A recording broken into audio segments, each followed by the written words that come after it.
एक लड़का पैदल किसी रास्ते से जा रहा था।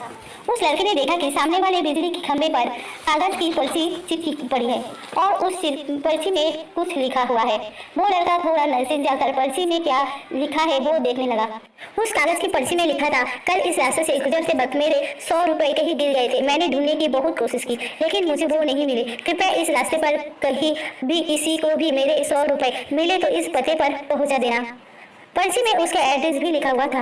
लड़के को ये पर्ची पढ़कर उस एड्रेस पे जाने का मन करने लगा। वो लड़का उस एड्रेस पे जाने के लिए आगे बढ़ने लगा। उस एड्रेस पे जाकर लड़के ने देखा कि वहाँ पर एक झोपड़ी है। लड़के ने बाहर से आवाज लगाई तो उस झोपड़ी में से एक वृद्ध और लाठी के सहारे बाहर आने लगी।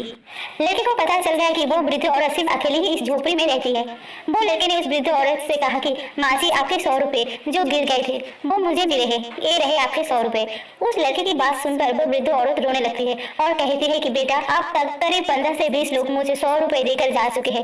बेटा, मुझे ठीक से दिखाई भी नहीं देता है और मुझे पढ़ना लिखना भी नहीं आता है। पता नहीं किसने मेरी ऐसी हालत देखकर मेरी मदद करने के लिए ऐसा किया है। लड़के ने 100 रुपए रखने के लिए कहा पर वो वृद्ध औरत नहीं मानी। लड़के को बहुत आग्रह करने के बाद आखिर में वो वृद्ध औरत मान जाती है, लेकिन वो इस लड़के से कहती है कि तुम जाते वक्त वो पर्ची वहाँ से फाड़ कर फेंक देना। मुझे पता नहीं कि किसी ने मेरे पे तरस खाकर ऐसा किया है।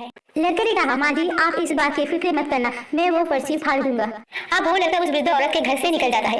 थोड़ी देर चलने के बाद उस लड़के ने सोचा कि आखिर मुझसे पहले आए हुए उन 15-20 लोगों को भी इस माँ जी ने वो पर्ची फाड़ने को कहा होगा, लेकिन उनमें से किसी ने भी पर्ची को नहीं फाड़ा तो फिर मैं क्यों फाड़ दूं? वो लड़का उस पर्ची को बिना फाड़े ही वहाँ से चला जाता है। उस लड़के के मन में उस व्यक्ति के लिए बहुत ही आदर और सम्मान था जिसने ये तरीका ढूंढा था और उस जरूरतमंद वृद्ध औरत की मदद की थी।